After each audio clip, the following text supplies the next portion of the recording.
Mental health professionals say back-to-school time can actually be one of the most stressful times of the year for school-aged kids and families. For today's Newsmakers, we sat down with Dr. Anastasia Ristau about why that is and what parents can do to make the transition easier.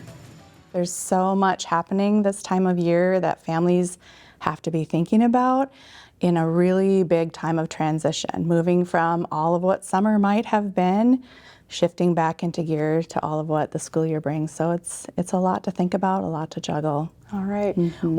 What should we look for as parents and to know that our kid might be struggling or might be having a tougher time with the back to school transition? Yeah, I think the biggest things that we hear about on our end professionally are things like anxiety, irritability, worries.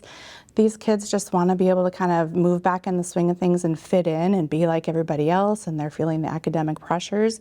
But there are signs we can look for to know if those things are happening, because kids aren't always going to be adept at saying, I'm worried, I'm anxious, I'm not sleeping well, things like that.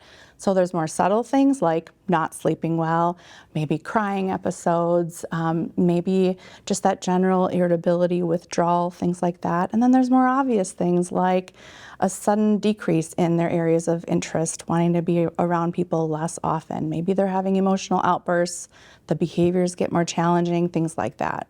Those are all signs that something might be off and that we need to kind of tune in a little bit differently. All right, so if we see some of that, what can we do at home to help ease our kids through that transition and know that it's going to be okay? Such a good question.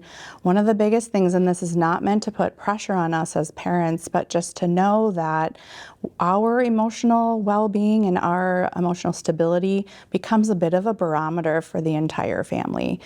Kids are sponges, and no matter what their age, they're absorbing and noticing what we're feeling, what we're thinking, and that really can impact their own emotional well-being, and then it becomes kind of cyclical. So one of the first things as parents is tuning into our own stuff, making sure that we're checking in with ourselves, doing some things for our own self-care, mindfulness activities, things like that. And then secondly, tuning into our kids in a little bit of a different way.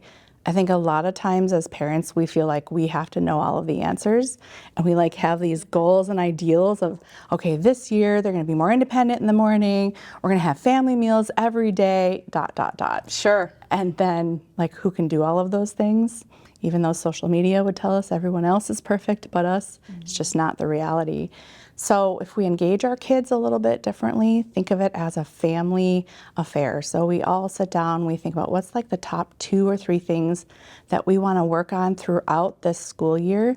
Those goals then can become kind of our guideposts throughout the year.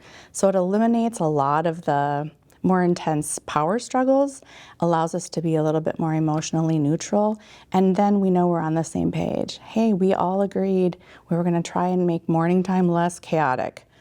All right, let's think about those morning routines a little bit differently. What's one tiny thing we can change and kind of move from there? Baby steps. Yes. For sure. Yes. There's a lot of good stuff here. Where can folks go to find more information? The PrairieCare website has a lot of great resources and also a lot of services that we're here to help support you through these hard times. All right. Well, Dr. Anastasia Ristau, Executive Clinical Director over at PrairieCare, thank you very much for being here, and good luck with back to school. Thanks, you too. Find more local news stories at ccxmedia.org and follow us on social media.